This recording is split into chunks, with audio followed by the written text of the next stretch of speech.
Welcome to the Common Ground Initiative. I'm Anthony Payton, and I hope to highlight the diversity of our communities with stories of people the average Granite Stater might not get to see or meet. The goal is to clarify misconceptions and find the thread that binds us all together as one New Hampshire community.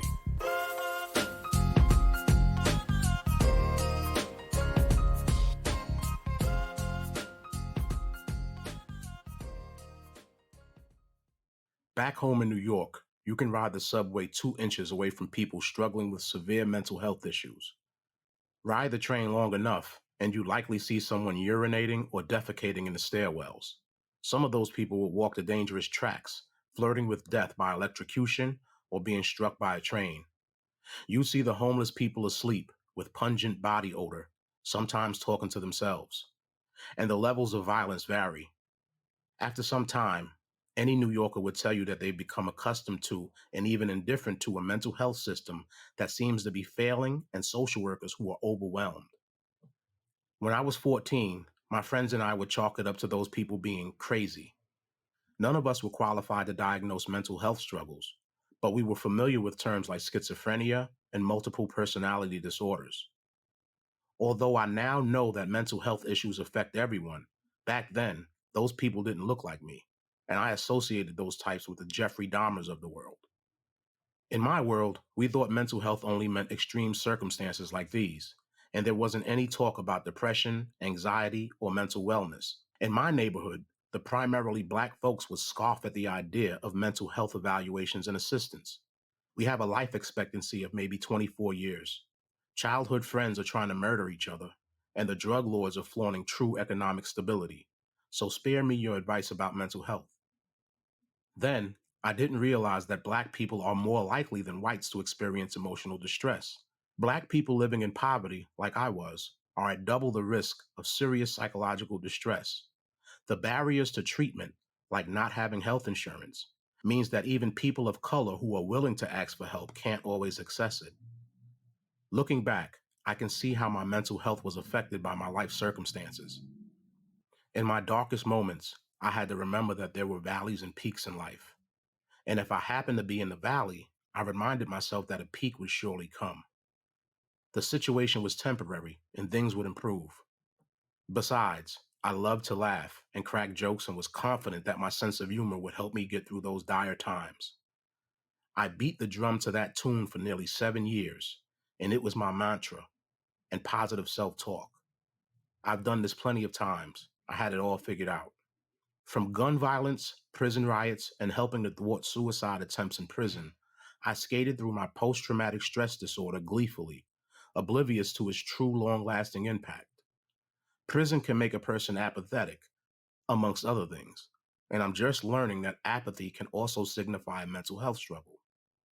I was diagnosed with PTSD in 2015, although I'm sure I had it at least 20 years prior. Maybe PTSD is the reason that I still vape periodically.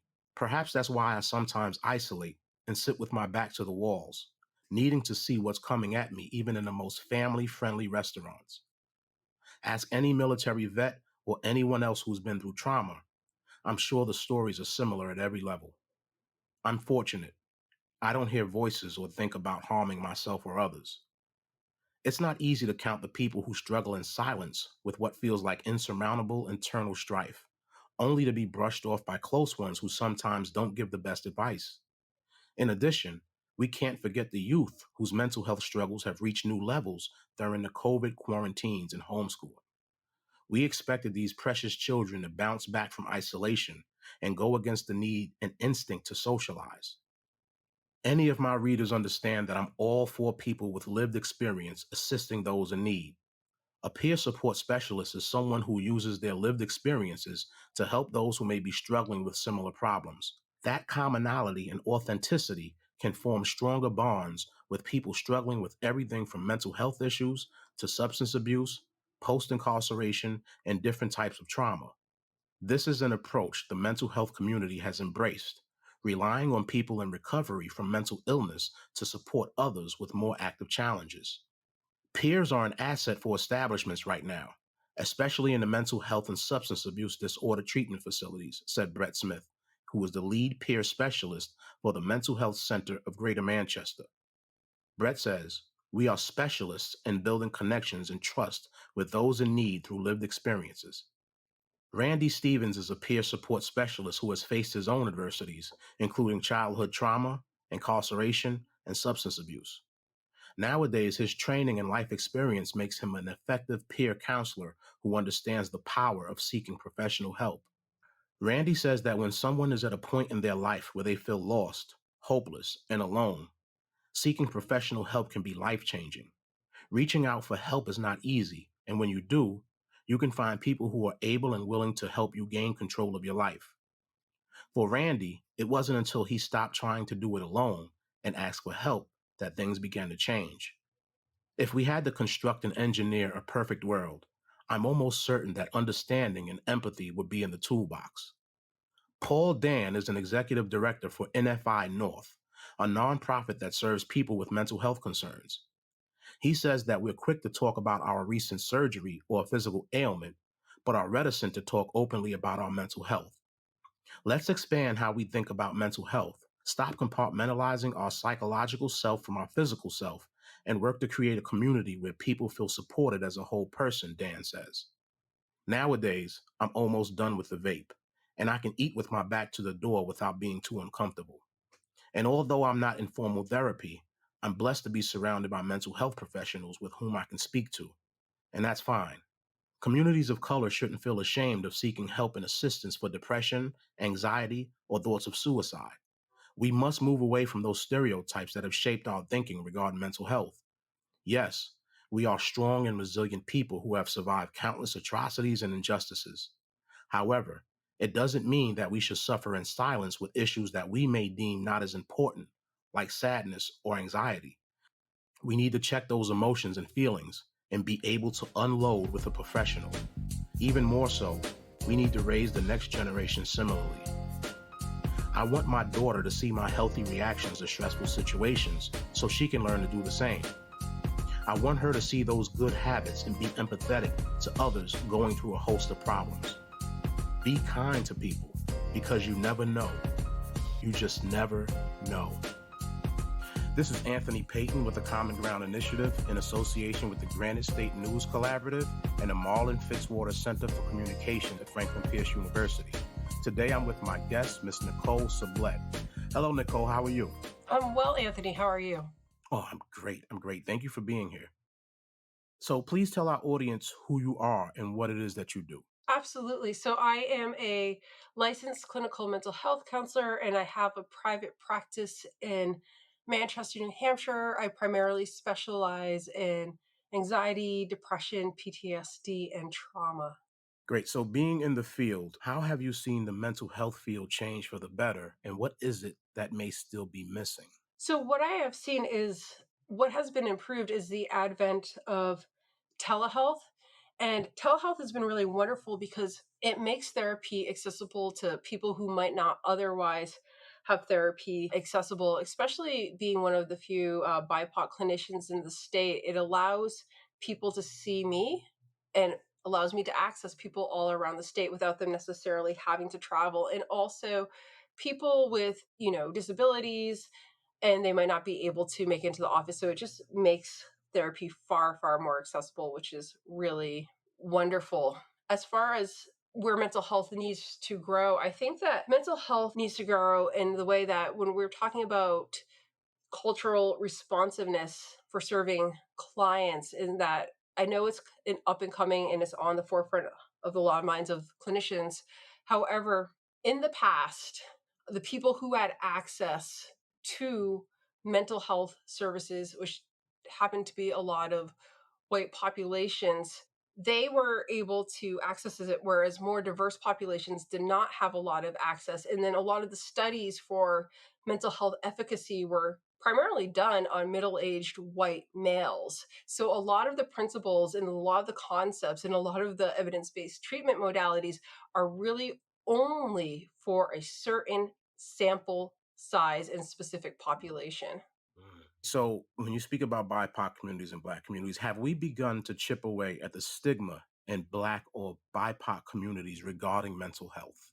I think that's a really super interesting question. And When I think about like stigma is something that like we think about as like an internalization. Like I have stigma towards something because I don't want to do it. Or stigma as a reticence to do something as an internalization, but we have to actually broaden the scope and think actually more systemically. Why is there, and we have to ask, why is there a stigma? There's a stigma because there's a reluctance sometimes to seek healthcare due to often the historic misdiagnosis, specifically of Black Americans. And they tended to be misdiagnosed at higher rates, have been exploited by the government and the medical community in the name of medical advancement. And another reason is, too, if we think about incarceration and we think about the prison populations, that Black Americans make up 33% of those sentenced to prison and only make about 13% of the adult population, is that people are fearful of disclosing maybe a mental health struggle. What might happen to them? What might their repercussion be? And so I think it's just really important to think about where the stigma came from. And it really came from historical exploitation. Wow, that was a great point. So, how do we go about offering an ear or a kind word to someone who may be struggling with something? I think it's about active listening. And what I mean by active listening, oftentimes when we listen to people, we already have a response in our minds, or we're already thinking about what we want to say, or we're thinking about whatever. Maybe we're thinking about the weather. But active listening is being open, receptive, and present. And so, how we can lend an ear is by maybe suspending thought and really focusing on what someone's saying. And if we're finding that someone's really struggling with mental health, or they're maybe struggling with their emotions, maybe they're struggling with their thoughts, we can be really present to what somebody's saying. And then at that point, we can really be aligned with them and maybe say, well, what can I do to help you? What can I do to be of service to you? What can I do to support you? And also, if it feels like something beyond the scope of what you can handle, say, well, maybe it might be beneficial to get some additional care for yourself, depending on what somebody's saying. But I think it's just really important to be present, open, and listening. And also remember that when we are open, present, and listening, that if you're not a therapist, if you're not a professional, please don't try to take it on. That can be very, very dangerous. So it's always important to support someone in recommending getting help and seeking treatment. And if they feel nervous, being along and being supportive and being present for their processing. You know what? If you want to make that call, I'll be there. I'll be here to help you. I'll be here to support you. Wow, that's a great segue into the next question. So, what resources should our audience use if they or a loved one may be having thoughts of suicide? So there's been this new beautiful line called 988. In the past, we used to call 911, which was an intervention where maybe the police would come. So now we have 988, which is a suicide crisis and lifeline for folks who feel like they need additional support and care.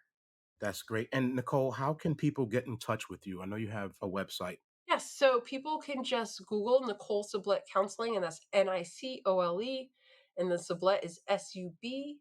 Once again, it's Sublette. So just Nicole Sublette Counseling, and people can certainly contact me through that site and send me an email if they would like to connect further. Nicole, thank you for a great interview with the Common Ground Initiative, and we really appreciate you being here. Thank you, Anthony. Yeah, but there's one more question that we ask all of our guests, and I'm a foodie. I cook at the Cypress Center.